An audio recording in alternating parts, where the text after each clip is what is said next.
Thank you so much for joining us on this beautiful sunny day. We've got some people here from as far as Morocco actually on Zoom. So we have Morocco, Wisconsin, and then Joseph Kaftan, who is our featured guest today. He is in from Seattle. But before we get started, I'm Jess Renke. I'm the building manager at the Crafts Pavilion. And I'm joined by Morgan Mann, who is the Community Relations Director and my co-conspirator for all of these events. She's with Door County Library System. Hello. And so kind of the format for today is we're going to be learning more about Joe, who has a very strong tie to Door County and has had a home here for many, many years. His family has had a home here. And I actually met Joe 5 years ago when I first moved to Door County, and he's immensely connected in the fabric of this community, so it's really great to have him here. And kind of when we set down this path of the Zooming, just was trying to come up with interesting programming ideas, and now that we're able to dial in virtually with people, we're able to have Joe here from Seattle. He'd normally be in Door County at this time of year, but COVID's kept him over there, but kept him inspired over in Seattle. So Joe, thank you so much for joining us. Thank you so much for having me. This is going to be fun.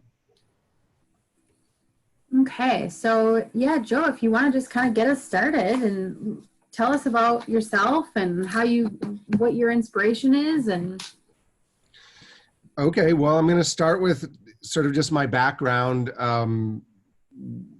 My experience with creativity, and then how I eventually became a mosaic artist. And then I'll go through and talk a little bit about the materials I use, and then I'll go through and look at a variety of the mosaics I've made over the last 5-8 years, and the different subject matter, and particularly, how it's been inspired by Door County and connected to the county, and also how the county has sort of supported and nurtured me as an artist all along, which is, absolutely wonderful. 1 second, I need to turn my heater off. It's actually cold in my studio. So for those of you who are on Zoom, I mentioned if you have a question during the presentation, feel free to punch it in the chat bar. And if it's, I'll share it with Joe. And then also if you're on Facebook, feel free to comment and we'll share those. Morgan's watching Facebook. And at the very end, we'll take all questions. So, all right. Right on. Okay, well, I think I'm going to start in an obvious place, which was my mom and dad. Oops. This is a photograph of their honeymoon in 1951, and this photograph is going to come back again in the slideshow as we move on, but they were both creative. My mom was a trained photographer for the Press Gazette and a painter, and my father was an attorney, but on the side he did oil paint or watercolors. But right about then they built a house in 51, and mom drew some drinking glasses on the backsplash over the sink, and he bought some glass tiles, cut them, and made the design of the drinking glasses right on the wall. And then he started doing more of her drawings on the wall in the house. They ended up doing one in the living room, in the dining room, and in the kids' bathroom. And this is just an example of some of her artwork when she was in college in the 40s. And then this is a painting that I grew up with that she did of my older siblings. And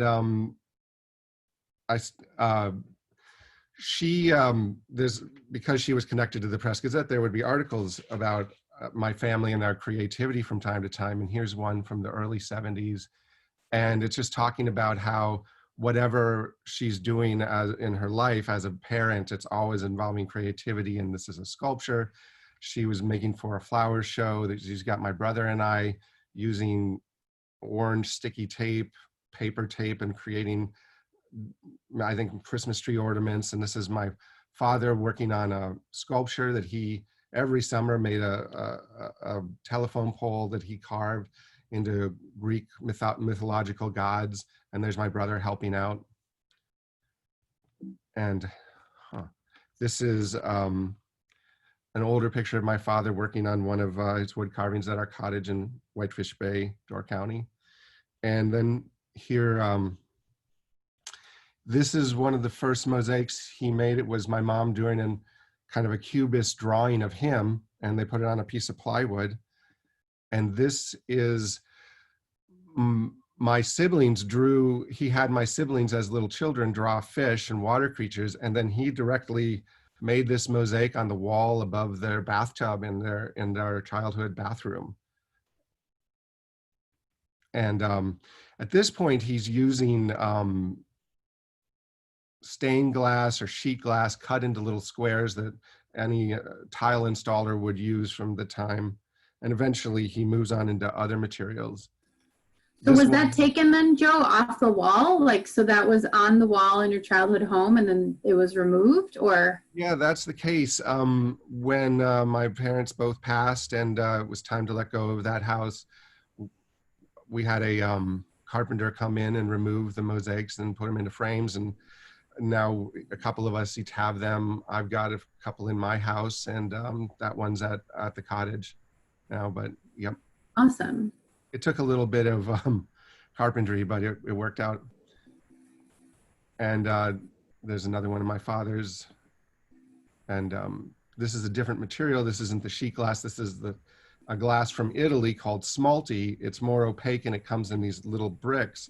And I'm going to get into the differences on those two as we move along. This is Dad rode his bike every day, and this is him on his path. And then this is sort of his story about our cottage in Whitefish Bay, and another walk in the county. And then a few years ago, as I was getting going as a mosaic artist in Door County Living did a feature on me, and I was lucky enough to have Len Villano come and take some photographs of me, and I'm going to use some of those here, but I want to thank him for that. And that's a photo, or that's a mosaic my father made of the city of Boston years ago. So now I want to get back to a little bit of my history. I, grew up in this very creative family. All my siblings were involved in culture and art to one degree or another. And I started drawing as a child. I think we were all drawing. And eventually in college, I minored in art. I took some painting and drawing classes. And eventually after school, I decided to go back and study graphic design. I got a degree in graphic design and worked in agencies and as a freelancer, and I did a large variety of things in the real estate industry and everything. And you could do anything from a milk carton to posters to bus sides. And the thing I really enjoyed most was doing CD and book covers. And I worked for Seal Press for about 10 years and had the pleasure of doing a bunch of different collages, photo collages. And then in the 90s, we lost our mother. And in early 2000s, my father continued making several mosaics every year. But during a surgery, he had suffered a stroke. And so I would return to Wisconsin and spend some time with him. And it was wonderful to be with him, but he didn't have full capacity of his hands. So I thought, well, maybe I would use his mosaic materials were all sitting out. So I thought maybe I'll try to make a mosaic, and he can sit at the table with me and tell me how to do it. And it'll be a good way for us to spend time together. So I was living in this house in Seattle, and I drew it on one of his frames. I got out his smalty, and you can kind of notice I actually cut very few tiles. I didn't know what I was doing, but it was sort of like just creating your own jigsaw puzzle. And I went ahead and made this, and I think he enjoyed the experience, and I enjoyed the experience. So we decided we would do it again. And I had become a kayak instructor, and I had this photograph. This is actually my sister and I paddling together. And I took this image, I drew it on one of Dad's frames, and we got it halfway finished. And in the meantime, he's explaining to me about how tile flows, and up at the top, I kind of get it wrong, where I just lay it like a brick wall, but down here, I'm making the flow of the tile arc and stuff. That was thanks to his explanation. And sadly, halfway through this mosaic, he passed away. I put it in a basement and didn't think about it for about 6 years. And then eventually I was looking at the basement in the cottage and decided I needed to pull it out and finish it. So I did. And I thought, I kind of like that. I think I want to work on that a little bit more.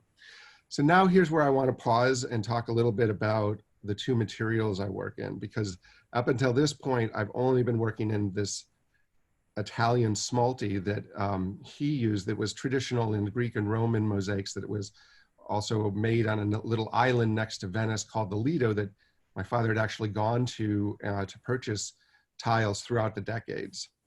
And you might see in the background, there are jars above the cabinet. That's all of his Italian smalty from the decades. So this is what the smalty can look like. As I say, it generally comes in little rectangle bricks and it's opaque. And the way they make it is they make these pies in these big circles. They may be 20 inches wide, and then they cut them into those uniform bricks. And this is a nippers, and it's how you cut the tile, and you have your tweezers, and those are the main two tools I use for smalty. And here's some more. And this is my dad's smalty in jars. This is up close. They're kind of about the size of Pez. And then that's a classic Roman mosaic, and it's smalty mixed with stone. And then here's another one, smalty mixed with stone, I think in a Byzantine style. And then, so this was another experiment with smalty for me. And I also started to get interested in working on natural materials. This is a plank of wood with bark on it, and I thought that was a fun challenge. But I noticed that most of my father's mosaics were sheet glass, and they were all the little rectangles, and I couldn't find any place to buy the little rectangles, but I found a sheet glass factory. So I went there and bought all of this sheet glass, and my father always has these Japanese fish wind socks on our beach. So I made this design of one and drew it on a frame, and I bought some of the sheet glass, and that's what that looks like. It comes in these different sizes. So Joe, did you go from this was an early one too, that windsock was a pretty early one? Yeah, I think that was maybe my third or fourth mosaic. I just felt as if he'd worked in these two materials and I wanted to know them both. They both looked fascinating to work with, and it would be very different. The smalty has this sort of ageless, timeless quality. It looks like it could be ancient and very, very substantial, whereas the sheet glass, the glass is translucent, the light gets in it, it almost looks to me like candy or like a bright light, and it has a really different quality and tone. And I noticed right away that it made me think of wetness, particularly like a fish, the way a fish is wet and shiny. So I remembered that my dad had made a fish out of sheet glass, so I decided I would give that a try. I started with the windsocks, but then I did very quickly move to fish. So here's some more photographs of sheet glass. And you have this scoring knife, so you can make curves and lines, and you score the glass, and then you have these pliers to break it. Well, it seems like you can get a little bit more detailed with that too than the smelty, You can do a variety of shapes, whether it's just you want to do some kind of tile or jagged edges, but you can also do something like leaf shapes or eyeball shapes. And so that working from the sheets rather than the little tiles gives you a great deal of freedom in that way.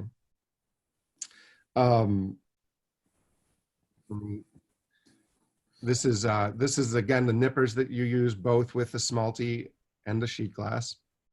And this is a scoring knife. So I was inspired by the fact that my father had made a sheet glass, a stained glass fish. And, oh, there it is. I I wanted to try that. So maybe my fourth mosaic was a fish. And, I grew up in Door County and saw fish in the water, and also going to the hitching post and other bars. There was always this taxidermy. And in a way, I was thinking, and I also grew up fishing. I grew up fishing from a rowboat and then later became a kayak fisher. So my first fish mosaic, about my fourth mosaic, was definitely going to be a fish. And um, this was actually me trying to follow in my father's footsteps, but I honestly, it turned out to be quite different in my own style, which I was surprised by. I really thought I was doing what he did, but it seemed to work, and it had a quality. And again, the translucence of the glass gave it this wet fish uh, um, style or suggestion. And I just was really pleased with how sheet glass could feel like fish scales. So I just continued to play around with working on fish, just bringing in different styles, trying to make it look more painterly, like a Van Gogh painting. Well, and then what kind of fish is that then? What are these then? So uh, the fish don't always look like I'm intending them to, but Mm-hmm. to me, these are rainbow trout. And then this is a sockeye salmon. I spend about 3-4 months of the year in Door County at my studio in Whitefish Bay. And the rest of Mm-hmm. the time I'm in Seattle, and I fish in the Seattle area, and we catch sockeye once in a while, and definitely get them from the market. And that's a sockeye. And again, I'm exploring with the substrate, the material I'm adhering the glass to, and I've been finding hardwoods like this. I don't know the name of that wood, but it's quite beautiful. There's me with a piece of wood, and I'm drawing the fish, and as another sockeye, and small trout held up close to the camera. And this is halfway through a large king salmon, and on a beautiful piece of wood of maple, curly maple, I think. And just more fish in process. Very cool. That's much bigger. I'm trying to express, some of these king salmon can get to be 60, 70 pounds. So I decided that I should increase the size of some of my mosaics, but in the same time, then doing some smaller fish. And grew up perch fishing in Whitefish Bay. Well, not Whitefish Bay, but Door County down in Sturgeon Bay. So Well, and I think, Joe, I might have what did we got a bluegill from you, I think, your little yeah, bluegill. yeah, I Mm-hmm. just started doing perch and bass. And here I am flipping between, this is the smalty on the fish and then the sheet glass on the back. And you might notice between the sheet glass is what looks like mortar or cement, that's grout. And some mosaicists primarily grout their mosaics. Some don't. Smalty, they generally don't. Sheet glass, they generally do. But I like to go back and forth and play with it. When you grout sheet glass, it unifies the mosaic. But when you don't grout sheet glass, light gets in between and lightens it up. And that's where I feel like it feels more like Jolly Ranchers or candy or something like that. And I really like the life that it can give.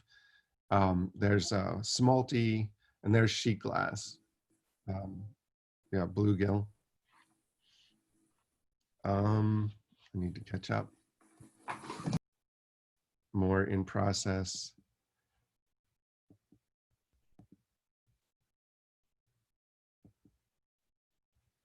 And as I'm exploring fish, I want to try other subject matters, scenes, and being a kayaker, I kayak fish in Whitefish Bay, and I instruct out here. I decided to start making some mosaics of my world of kayaking.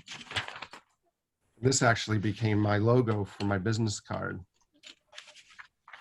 That's, to me, just symbolizes the perfect day. You're out on the lake or the ocean with your kayak, and it's just nothing in sight.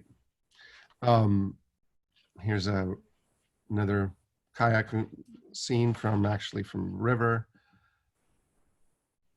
and another. And as I'm continuing to try to explore um, other subject matter, I've got friends who are have backyard gardens, and I'm watching them pull carrots and onions. And at one point, somebody pulls a beet, and I make a mosaic of it.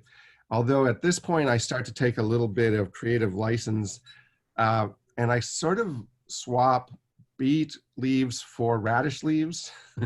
And so people are always arguing or discussing, what are these, beets or radish? And I usually don't say, but I know that there's elements of both. So it's whichever you choose.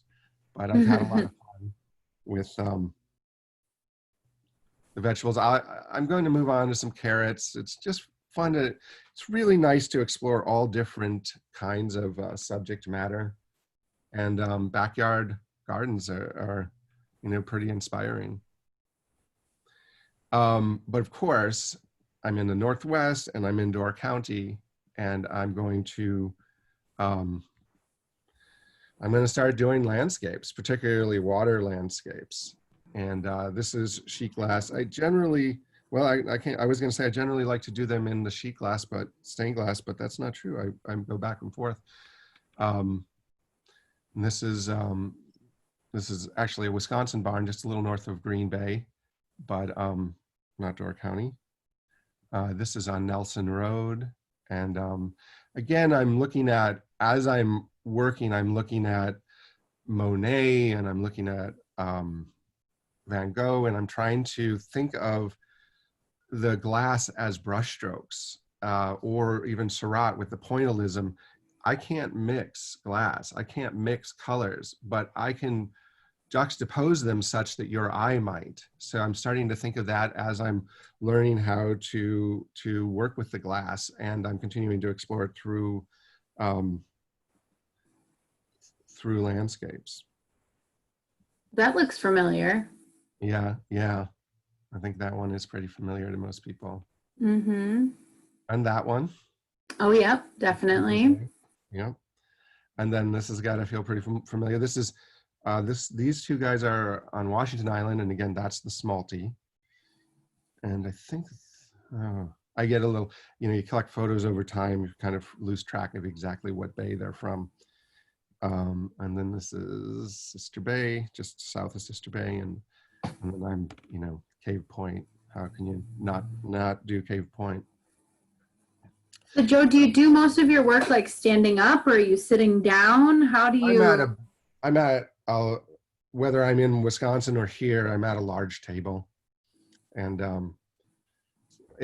I'm lucky because the studio in Wisconsin overlooks the lake, and my studio here overlooks a treed park area. So I'm looking up at trees and a ridge and all day, and so it's lovely to look from your work and then be able to gaze out at such two absolutely lovely landscapes. Mm-hmm.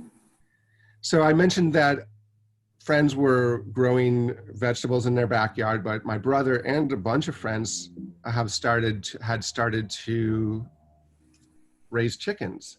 So I thought, well, okay, I'm going to give that a try. I have no idea if glass can sort of suggest the feathers of chickens, and I was really surprised at how well it did. It suggests scales of fish so nicely. It also suggests feathers of chickens really wonderfully. So so Joe, at this, sorry, I didn't mean to cut you off. I was just going to say, well, so when did it turn to a full fledgling financial career? Like at what point? Very slowly and very gradually. Yeah. And it still is on that kind of a trajectory. But this is a mosaic that sort of helped change that for me, helped start it for me. I had been on my maybe third mosaic. I ran into a friend I hadn't seen in years, and at a mosaic factory buying some glass, and she said, "Why are you here?" And I said, "I've become a mosaic artist." And she said, "I'm a mosaic artist. I have a business." And I showed her my 3 mosaics, and she offered me a show to be in Northwest mosaic artist show. And from that show, I got offered another show at a gallery to be shown in a gallery. And so that was happening maybe about a year and a half in, and that was lovely. And I want to get around to talking about the various galleries in Door County that I've been a part of and have been supported my career. But at this point, I had made this chicken. I was very proud of it.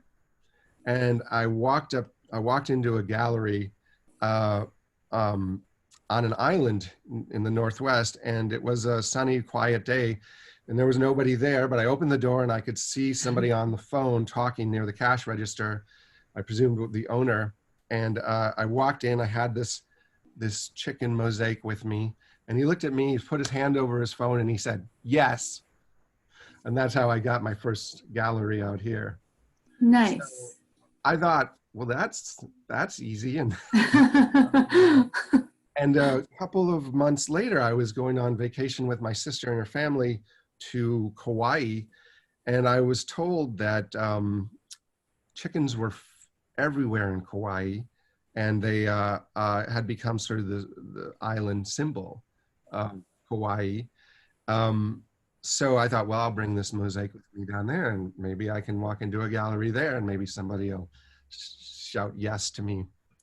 So I went to a few galleries, and it didn't go so well. People weren't responsive. But on my last day, I had this mosaic in a brown paper bag, and I walked into a gallery, and they had some chicken paintings. They had a lot of fish artwork and ocean landscapes, but I noticed the chicken, and I said to the owner, would you like to, I'm a mosaic artist, and could I show you some of my work? And she said, absolutely. So I removed the chicken mosaic from the bag, and she looked at it and she laughed and she said, "I hate chickens." And I was like, "Oh, you do?" And she said, "Yeah, I hate chickens. They wake me up at 5 in the morning. You can't help but hit one with your car every couple of months, and that's a mess. And they poop everywhere. They're just a pain in my life." And I said, "Well, how do you feel about chicken art?" And she's like, "I hate chicken art. I'm never letting any more chicken art into this gallery." And I said, "But what about the chicken art on your wall?" She's like, "That's my best friend. I have to have it there. I can't not have it." So I put the mosaic in the bag, and I'm feeling kind of down, and I'm walking out, and she says, wait a second. "Do you do any fish?" And at that point, I'd already done probably 30 fish. I said, "Yeah, I do some fish." And so she got out her computer, and she looked at my Facebook page and saw all my fish, and she said, "I'll take 20. So actually, I'm going to just run through and show you a bunch of different chickens. But then I realized that she's not going to want trout and bluegill. She's in Hawaii. So I better start making some warm water fish for her. So here are some more of the chickens that I worked, and this is Smalty and more in Smalty, and sheet glass. So the state fish in Hawaii is a triggerfish, or locally known as a huma huma.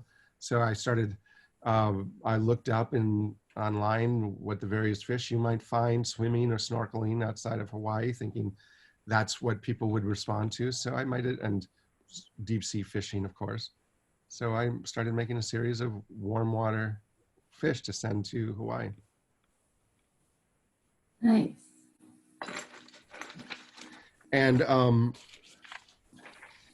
couple of years after that, I was down in Sayulita, Mexico, out just for a walk, and I came across a mosaic studio, and a woman invited me in, and we ended up talking for a good while, and I showed her my work on my phone, and she's invited me to come back anytime. So a year later, I went back and taught her and a couple of her friends a workshop and a class, and that's the fish she made and the one I made. And so the Hawaiian fish transferred beautifully to Mexico. So I think there will be more workshops in Sayulita at some point. Very good. So again, trying to be open to different ideas for what subject matter. I'm walking down the beach in Seattle or I'm walking down the beach in Door County and you come across all this really expressive driftwood. And I thought, well, I've not done any abstracts and I'm maybe not interested right now in doing abstracts in a frame, but I think I could do something interesting with driftwood. So I started collecting driftwood and then working with it, and I would use stone and glass and smalty glass and sheet glass. So I started making a series of these driftwood abstracts. And I've even got beach grass in it or dried seaweed, however Wow. that made sense. So I've done about 10 of those. And what I found as a mosaic artist is you have an idea of something you want to explore, and then you do that, but then if you want to do it again, you've got to get through the next 5 ideas you want to explore. So you're going to like, I'll get to that in a year. I'll get to that in 2 years. Within a year, I'll get back to doing another series on driftwood. I look forward to seeing what else I can do with that. And so, Joe, do you kind of getting away from, just going abstract, do you ever get commissions? Do people commission you to? I do. I'm going to just quickly say, again, being around Door County, falling in love with all the fowl, I started to do herons. I even did a pelican, a couple more herons. And I was lucky enough to be invited to the raptor sanctuary outside of Jacksonport. So I decided it was time to start doing owls as well. And then to your question, yeah, I've often been, I will receive an email, a phone call, somebody I know, somebody I don't know.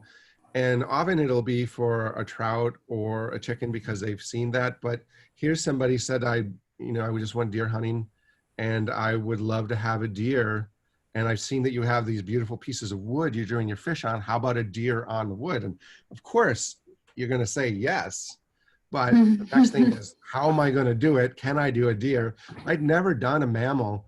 And the way fur flows on mammals just seems so different than a chicken and a fish. So I spent some time sketching that and exploring it, looking at different images, but went with it. And I ended up having a lot of fun, and the client seemed really happy and loved the wood. And my thought on this, and the reason that the deer is lower on the wood, is I said, imagine you're walking through the woods and you see a deer and it stops and it freezes right in front of a big thick tree. That's how I think of this, that this is the deer frozen in front of the trunk of the tree. So then sometimes one commission will lead to another from somebody who knows that person, or just some new commissions, but somebody loves rabbits, collects rabbits. And said, can you make a white rabbit? And I said, I can do that. I can do that. And another person wanted a hummingbird. And somebody whose daughter loves blue butterflies. And then somebody wants a blue crab from the East Coast. And that's my studio. Somebody wanted a sunflower. And very cool.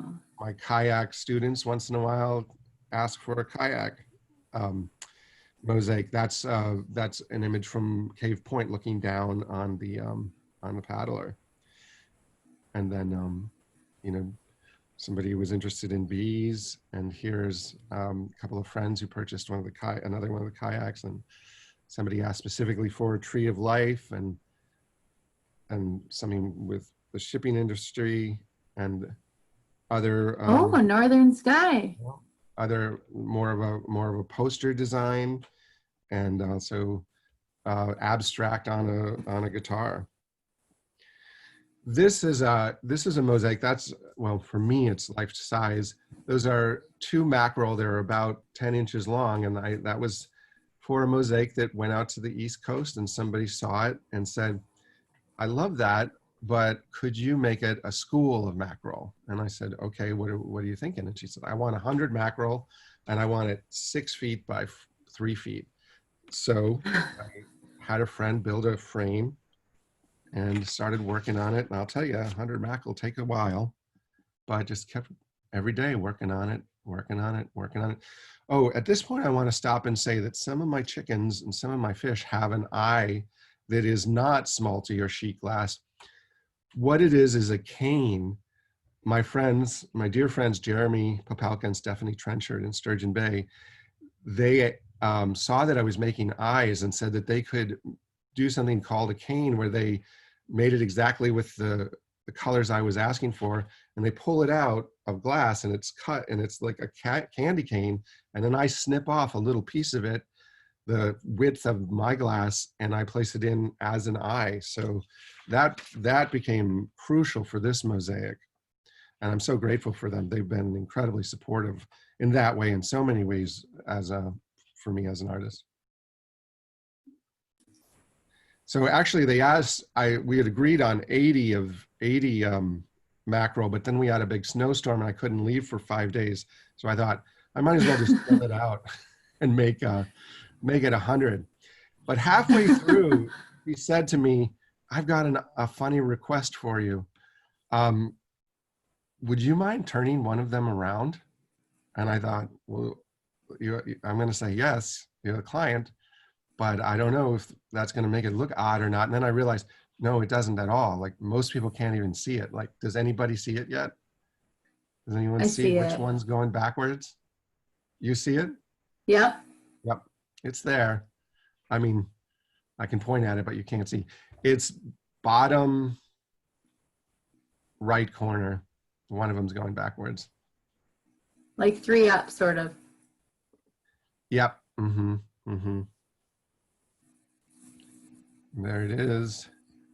So I was talking about how I'll have an idea, but because I'm in some fairs or I'm in some galleries, I might have my whole year was taken up last year getting pieces ready for different shows. And this is actually my Instagram or my Facebook profile picture. It's just a photograph a friend of mine took of me, and I like to play around with filters in Photoshop. And I've thought for a couple of years, I've not really ever done any large human portraits. It'd be good to do some if I could do them well and they could look cool and look like the people. Maybe I would have that as an opportunity for commissions. So I said about a year ago, January of 20, I'm going to do one. And it was quite time consuming, but I made the time, I set the time aside, and then I started working on it. So I have this image, I blew it up, and then I traced it onto a wooden frame. And then I paint where there are darker colors, because there will be cracks in the glass where I am not gluing it together so tightly, and you'll see what's below it. So if it's bright, but I want it to be blue, that will show through. So I paint it blue with watercolor paint, and that helps unify the section that is blue or any specific color. So there I am painting it.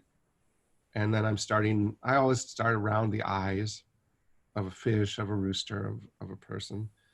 And slowly I'm filling in. This one was interesting because you don't get to see the eyes, the glasses. And then just continuing to work on it.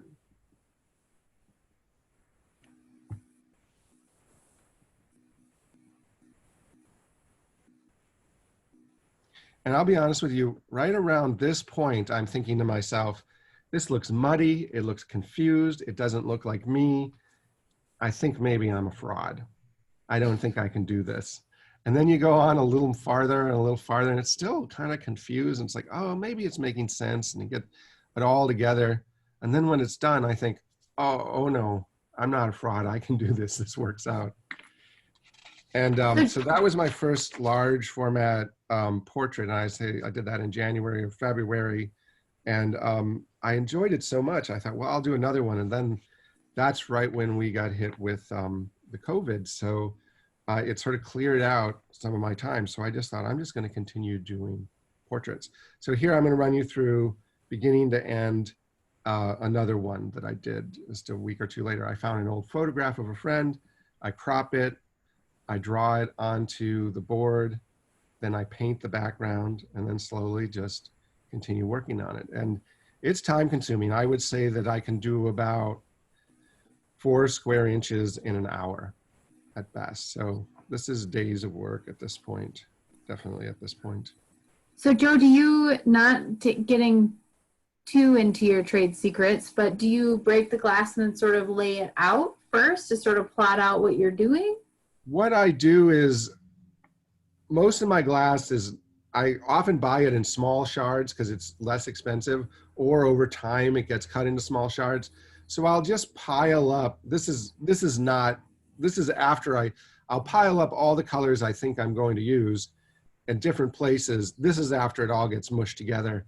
But I'll have, I'll think, well, I'm going to need some yellows and some oranges and some peaches and some pinks and some reds, and I'll pile them up all around the frame. And then as I go, they get moved around and scattered, but I have them there. I set up, every time I sit down to work, I clear out the glass I'm not working on, and I set up the glass I want to be working on.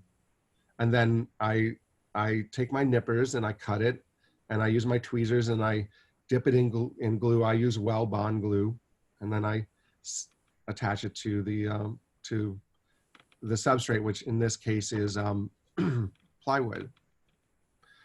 In this case, I wanted to paint the background in oils, so I use something called gesso to separate the oil from the wood, so the oil will pop off of the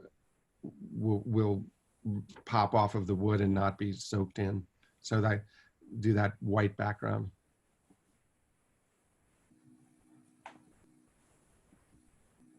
And there I am trying different pieces of glass just to see what might work.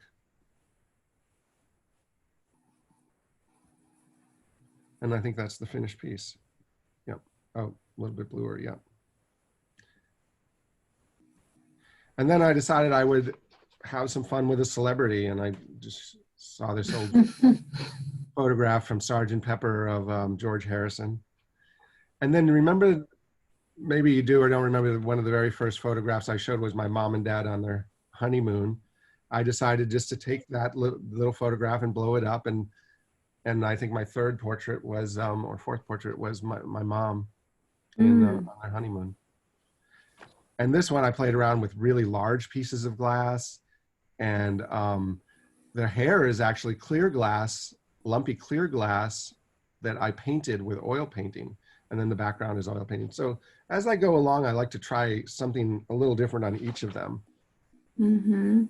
And then I had a photograph of a friend. I thought, well, this is pretty expressive, and he's got this crazy hair. I've got to try that in glass.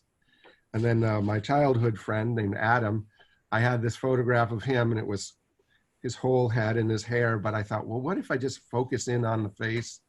And this was in the middle of the lockdown. So my joke was, this was the talisman that was going to scare the virus away, keep it away from the house, because it's such a dramatic. And then this is another friend of mine, an older gentleman, and I just liked his features and his white beard, but he accused me of making him look a little bit older than he actually already is, and he's already too old, he was telling me. But he did enjoy having the mosaic, or seeing the mosaic. And then just a friend of mine with flowers in her hair, and this is a friend of mine from Sturgeon Bay, a glassblower, Chelsea. And my friend Anna, another friend from out here, a blacksmith. And then my last portrait, which was just last week, is my friend Gabe and we went out shrimping, and I took this photograph of him, and I ran it through the filters and drew it, and painted the background in oil. So that that's my series of exploring portraits, and I very much look forward to doing some more. But in the meantime, or actually, I right now, I'm actually, in front of me on the table is my next portrait, and it's about halfway finished. So I'm just gonna run through that quickly, and then talk about one more project I'm working on. So I have an old photograph, I print it out, I use contact paper, trace it, I do the watercolors, start placing the glass. And again, to me, it looks muddy, but I think when it's all finished, it will work. Oops. Well, Joe, this is the direct method. Is that what this is? This is, yeah, where you have a piece, you have the substrate, which is the thing you glue to, and the piece is the tessera, the glass. You glue the tessera to the substrate. They call that direct method. And then right now I'm working on the double indirect method. So I have this, I wanted to do a large outdoor mosaic, and this is one panel. There are 3 panels. And the way you do that is you can't use glue because it would melt in the rain over the years. So you have to use thin set and grout. So I make a printout from a photograph, put it on foam core, cover that with contact paper, which is sticky. And then I start placing the glass on the contact paper over the image. And because it's so big, I couldn't handle doing it in 1 unit, so I broke it into 3 units. And I slowly build the mosaic. This is, without the sky.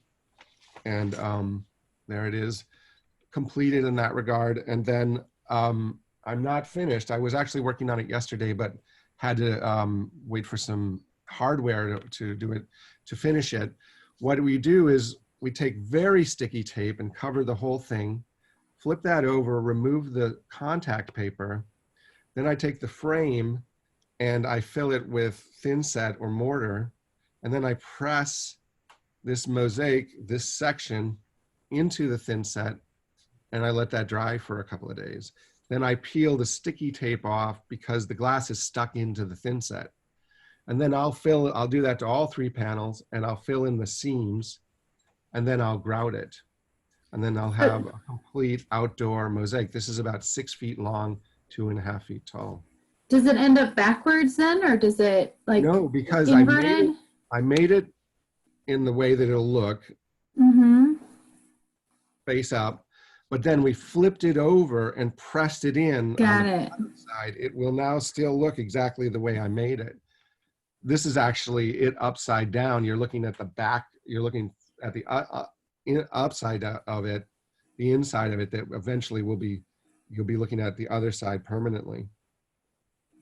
And what's the size of this one going to be? Well, that's about 6 feet wide and 2.5 feet tall. Wow. And it'll be a metal frame with weedy board background, which is weatherproof, and mortar and grout. So this will last 100 years outside, one would hope. And it's a secret location, swimming. That's a favorite swimming hole, just a little bit north of Bailey's Harbor, I think most people would know. Yeah. So that's that kind of brings us to the end. Unless, how are we on time for questions and other things?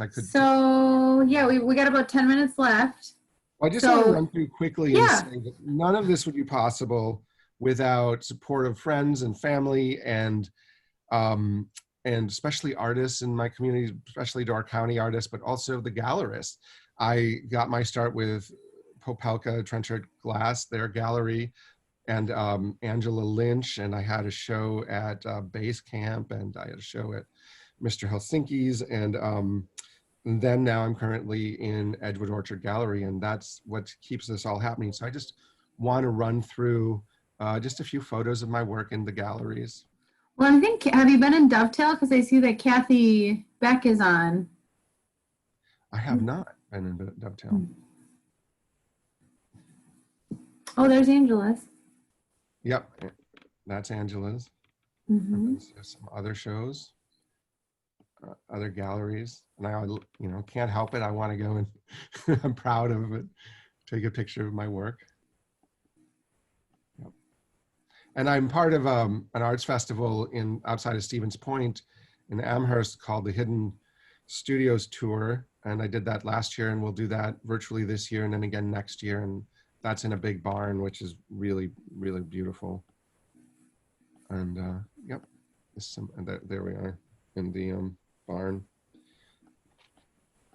And I just want to back up to this and just say, when I was at Hidden Studio Tours, I was asked to be a part of a podcast from an artist, a painter out of Stevens Point.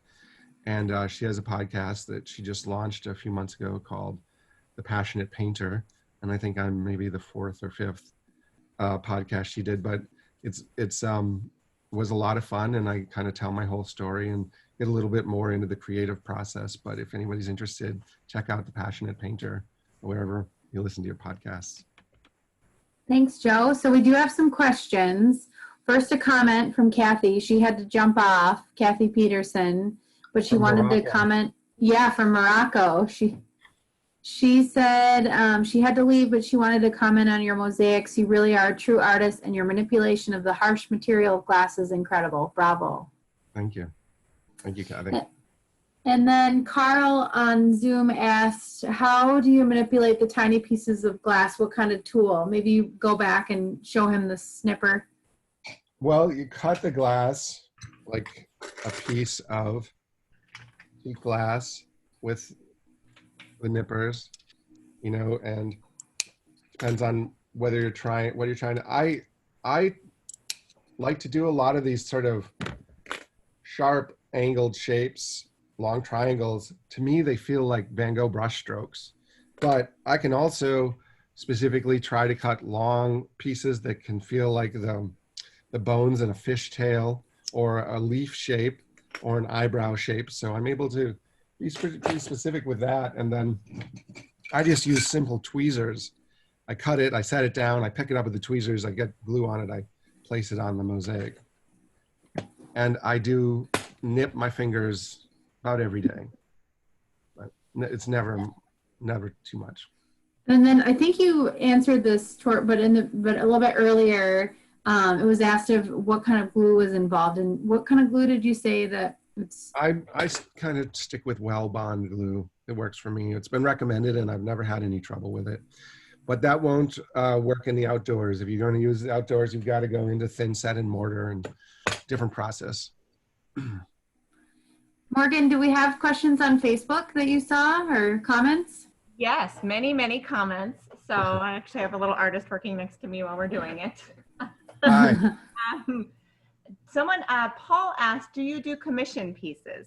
I do commission pieces. I show the deer, but it's pretty most commonly chickens and fish. But one of the reasons I wanted to do those portraits to see if I could both make creative mosaics, but also mosaics that looked like the person.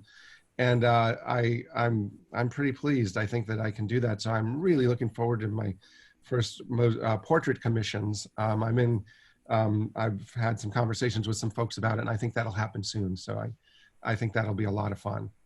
Is it best to contact you through your website or? Yeah, my website, or you can contact me. You could like me on Facebook, Joseph Kaftan Mosaics, or Instagram, Joseph Kaftan Mosaics, or my website, or my email is just joe@josephkaftan.com. But the website is josephkaftan.com. And then Morgan, I've got a technique question. I don't know if you had other questions there.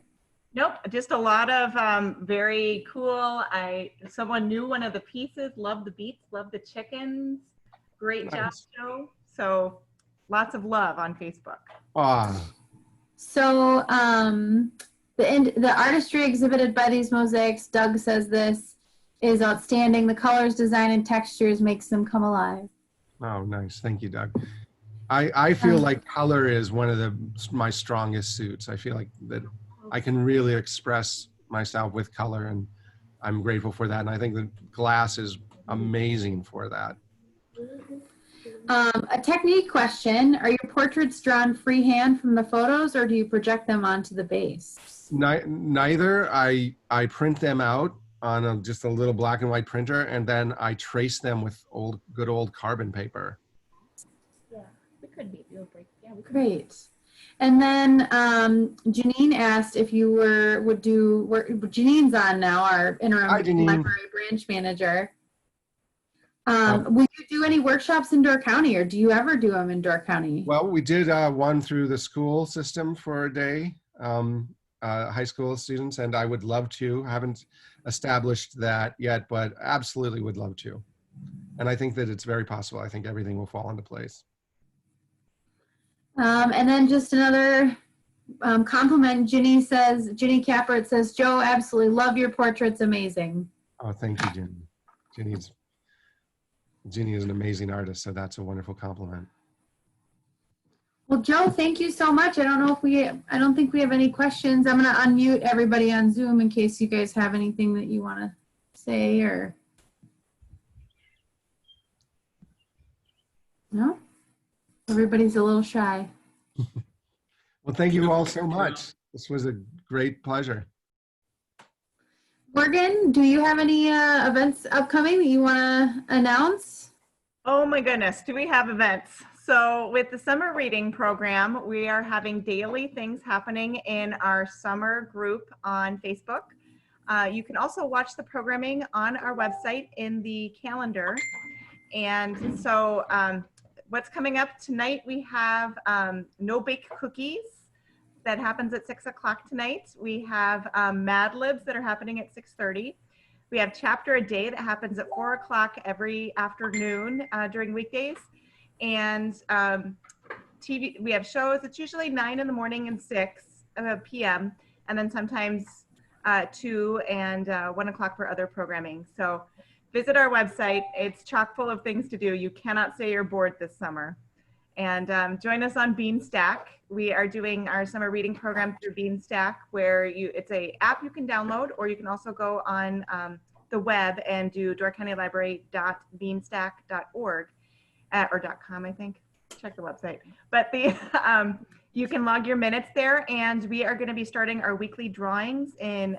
We're giving 2 weeks for everyone to get set up, and then weekly drawings start at the end of June, where you can win Door County gift certificates or books of your choice. So please check out our website for that, and join us on Zoom and on Facebook. That's where we are.